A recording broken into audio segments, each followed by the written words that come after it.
bem? Estamos em mais um E-Play para falar hoje sobre ansiedade e religião. Sou o professor Anderson, estou hoje aqui com... Agatha, Alanis e Júlia. Muito bem, meninas, é um prazer ter vocês aqui para a gente debater esse tema. O prazer é nosso, Pro. E todo bimestre, os professores entregam ali portfólios, né, para que os alunos elaborem entre si os temas direcionados ali.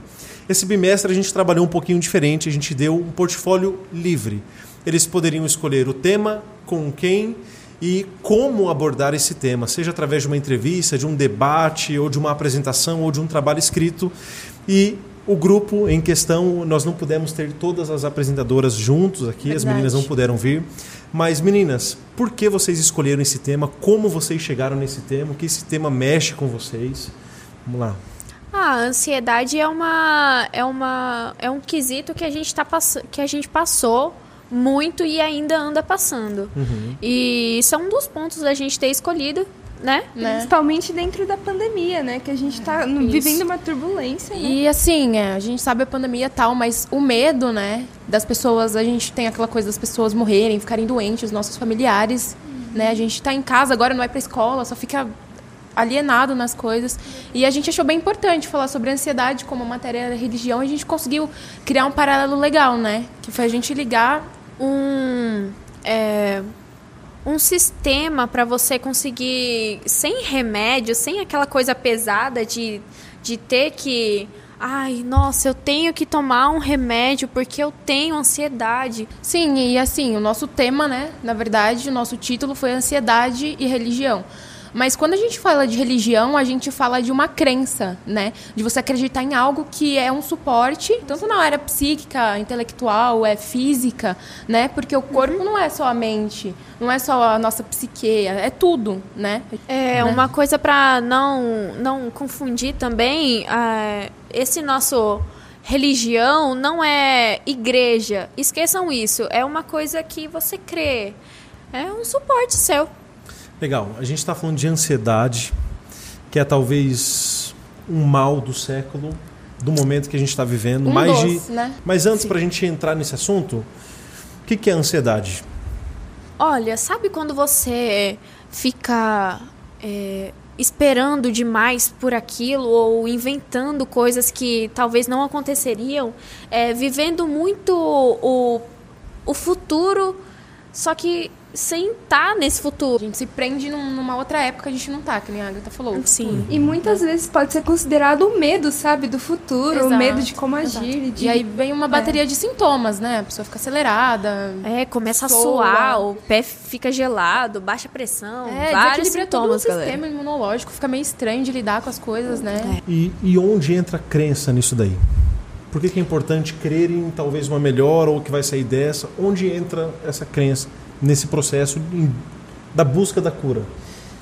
Olha, eu vou citar um pouquinho uma das suas aulas, que foi sobre autossabotagem, em que você disse sobre se a gente sabe que a gente precisa de uma coisa, que vai fazer bem para nós, por que a gente não vai fazer? Né? Você mencionou a alimentação, se cuidar, se você come muita besteira e você sabe que aquilo não vai fazer bem para você, você tá meio que se autossabotando. E com as crenças é da mesma forma. É um suporte, cara. Uma coisa que a gente pode crer, pode acreditar e pode trazer muito proveito pra gente. Porque se a gente deposita toda a culpa, os sentimentos negativos em alguma coisa que a gente sabe que pode cuidar, a gente só foca em desenvolver e melhorar e subir. O que você precisa pensar diferente para tentar curar aquilo, se autocurar com o seu próprio corpo, sabe? A crença ajuda a isso. A crença é o estupim para isso. Uhum. E é muito importante. É um gatilho. Uhum. É isso. Legal.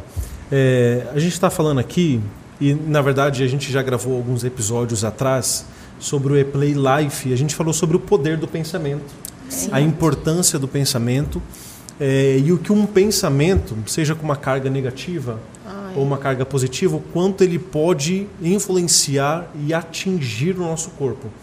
Então, se a gente pensa algo negativo, sobre nós mesmos, são os pensamentos automáticos negativos, automaticamente a gente se sente ruim. Isso com certeza acarreta coisas, energias ruins pra gente, né? E não só pra gente, mas como a gente transmite pra todo mundo. Energia, sim, pro nosso sistema, né? Isso produção converte de hormônios em tóxicos, desequilíbrio. né? Uhum. Exatamente, desequilibra o nosso corpo. Aquela autoestima baixa e tudo fica pra baixo. Isso não pode acontecer, gente. Ou seja, o pensamento influencia o nosso sentimento, que influencia como a gente age nos ambientes. E eu não esqueci do que estava falando nesse vídeo, que eu lembro desse programa, que falaram que a gente não pode parar os pensamentos ruins. A gente só pode mudar os cursos. A gente pode editá-los. Exatamente. A gente pode pegar... Eu vou falar que nem a Nádia falou, maravilhosa. Ela deu até um exemplo.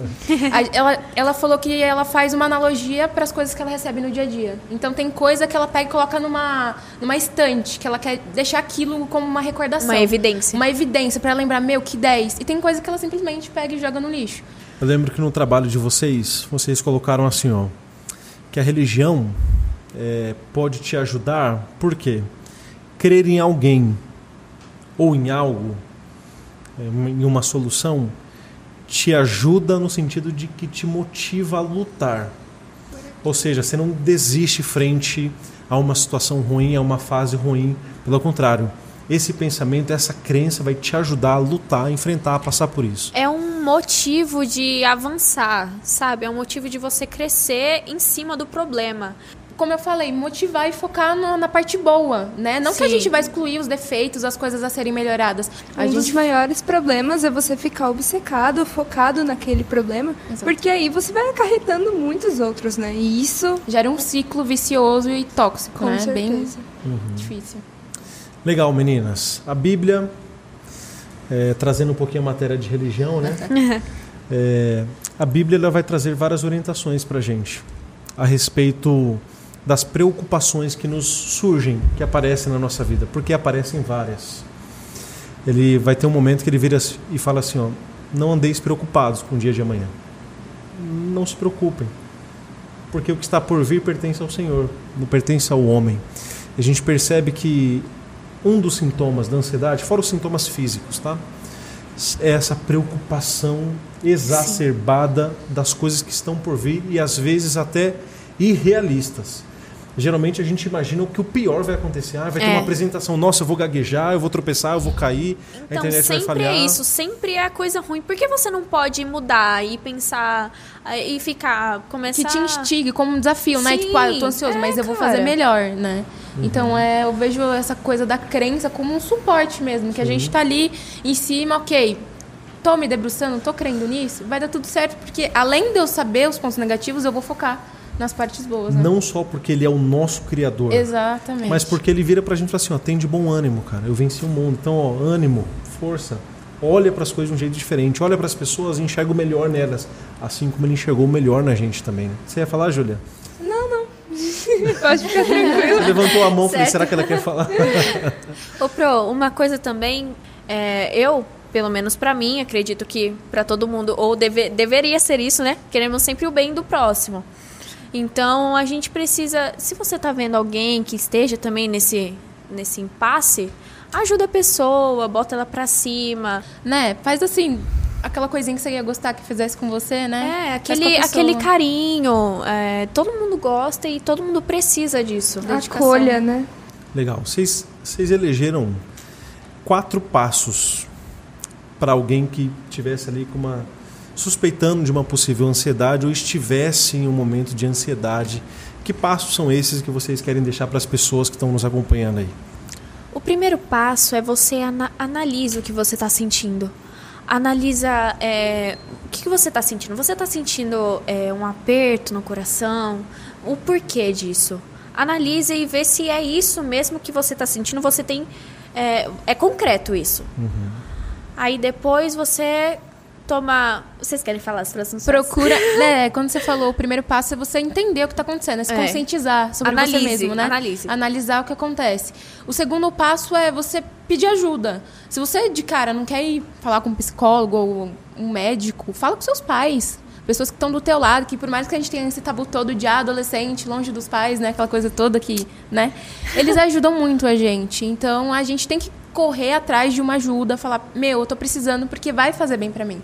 O terceiro é você pedir ajuda de... Assim, se você viu isso, tá, você já tem concreto tudo isso, já falou com o responsável, você pede ajuda a um médico. Isso Sim. sempre é necessário, O né? terceiro é a bateria, se você precisar de medicamentos, né? Não é que, assim, a gente tá conversando sobre crenças que pode ser uma escolha, um apelo, né? A primeiro momento. Mas tem gente que tem necessidade de remédios e tá tudo bem. Tem gente que precisa, conversar, né? com um profissional do assunto vai te deixar muito mais tranquilo. Até mesmo conversar com um amigo, né? Às vezes a gente só precisa desabafar. E o quarto e último seria o quê? Você deixar tudo nas mãos de quem você acredita, e no nosso caso é Deus, Na sua né? Nas crença. mãos de Deus.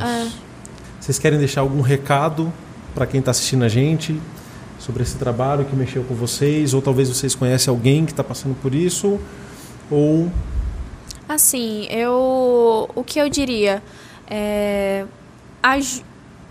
veja as pessoas à sua volta e pergunta, oi, como você tá? Mas pergunta um oi, como você tá, sincero. E se importe com a pessoa, que isso vai mudar a vida dela de alguma forma. Independente se é ansiedade ou outro problema do tipo, vai ajudar a pessoa. Demonstre carinho. você tá se importando com a pessoa, né? E se você não estiver bem, esteja pronto para falar também. Exatamente. Porque às vezes a pessoa pergunta, tudo bem? Tudo bem. E você passa rápido, mas não tá tudo bem. Aquela conversa programada, né? E conversa de elevador, né? Fala se não tá bem. Abre o jogo, papo reto. Com amigo, com quem você confia, mas com quem ama você. Sim. E quer cuidar de você também. Da mesma forma que a gente tem uma esperança de que, mesmo tendo dias difíceis aqui nessa terra, ele vai voltar. Ele vai voltar para nos buscar. E nesse processo não haverá mais maldade, não haverá mais tristeza, não haverá mais desastres.